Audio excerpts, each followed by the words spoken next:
এরকম খেলাপ্রেমিক একটা দেশ বিশ্বে মনে হয় কেউ কোনোদিন পাবে না, যারা নিঃস্বার্থভাবে সবসময় দিয়েই গেল, বিনিময়ে শুধু কষ্টটাই পেল। এভাবেও ম্যাচ হারা যায়। যে দুর্দান্ত একটা কামব্যাক দিয়ে বাংলাদেশ ড্র করলো, এই ম্যাচটাও নাকি আমরা হারলাম। মানে বাংলাদেশ কি কোনোদিনই মানে আমাদের হাসি ফুটাতে পারবে না, ক্রিকেট বলেন বা ফুটবল বলেন।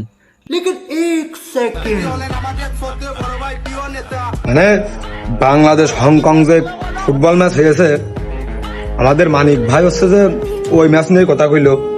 এখন কথা হচ্ছে যে বাংলাদেশ আজকের ম্যাচ এই যে কামব্যাকটা দিল, ওই যে 3-3 সময় 3টা খেয়ে রেখে যে কামব্যাকটা দিল, পরে লাস্টে যে গোলটা খেয়ে নাচটা ঠকলো, আসলে মানিক ভাই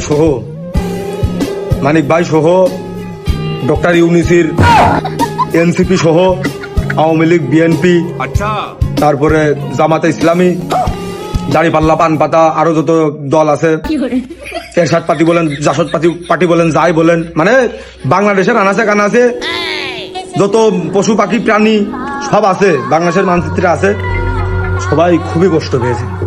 সাথে আমু দেখেন গাতে শার্টমাট খুলে গেছে, ফেলাই দিয়েছে। এমন কথা হচ্ছে যে বিশেষ করে আমাদের মানিক ভাইয়ের কষ্টটা বেশি এই কারণে যে এই ম্যাচটা যদি জিততো বাংলাদেশ, তাহলে আগামী 15 থেকে 20 বছর কি 25 বছর ধরা যায়, সর্বনিম্ন 15 বছর মানিক ভাই চাল ডাল তরি তরকারি কিনে ফেলা একদম না।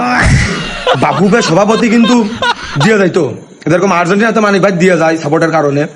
ওই 22 সালের বিশ্বকাপের মধ্যে কিন্তু মানিক ভাই ভাগ পেয়েছে খালি মেসি সাপোর্ট করার কারণে। এখন কথা হচ্ছে যে এই কাজটা মোটেও বাংলাদেশের এই ফুটবল ফেডারেশনের কোনো দিনও করা উচিত হয়নি, কারণ এরা ইচ্ছা করে গোল খেয়েছে আর মানিক ভাইয়ের হকটা মাইরেছে। ধন্যবাদ, আপনারা ভালো হয়ে যান।